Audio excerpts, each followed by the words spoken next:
মানুষ বড় অভিমানী প্রাণী। সে চায় তার মন খারাপ হলে প্রিয় মানুষটিকে না বললেও সে বুঝে ফেলুক। ফোন করে খানিক ম্লান গলায় হ্যালো বলতেই ওপারের মানুষটা বলুক, তোমার মন খারাপ? তার এলোমেলো চুল খানিকটা লাল চোখ দেখে বলুক, তোমার ঘুম হয়নি রাতে? দুঃস্বপ্ন দেখেছ? টেনশন করছো কিছু নিয়ে?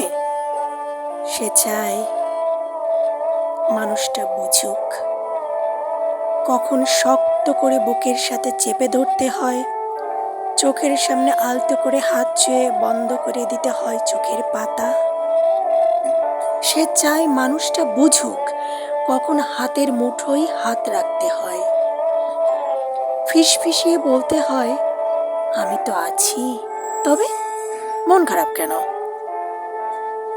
সে চায় মাঝরাত্রে সে টের পাক পাশের মানুষটা তার মাথার নিচে সরে যাওয়া বালিশটা ঠিক করে দিচ্ছে। শেষ রাতে যখন খানিকটা ঘুম নামে তখন জড়িয়ে দিচ্ছে চাদরে।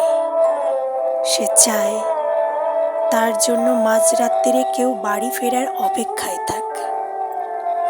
মনে রাখুক তার জন্মদিনের কথা, প্রথম দিনের কথা, স্পর্শ অনুভূতির কথা।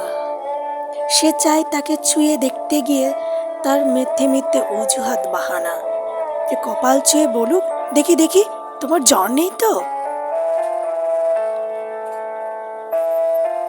অভিমানী দূরে সরে যেতে চাইতেই কেউ বলুক, আমি ভুল করেছি বলেই দূরে সরে যেতে হবে? তুমি যে এত ভালোবাসি তাতে আরো কাছে আসা যায় না? আরো আরো কাছে, অনেক অনেক কাছে।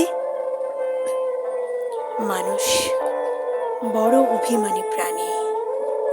তারা দুজনে কেবল ভাবে এর সবই ওই মানুষটা করুক, ওই অন্য মানুষটা, কিন্তু শেষমেশ করা হয় না কারোরই। তাই কাছে আসা রঙিন দিনেরা ক্রমাগত দূরে সরে যাবার ধূসর বিবর্ণ গল্প হয়। মানুষ বড্ড অভিমানী প্রাণী। অভিমানে সে ক্রমশই দূরে চলে যায়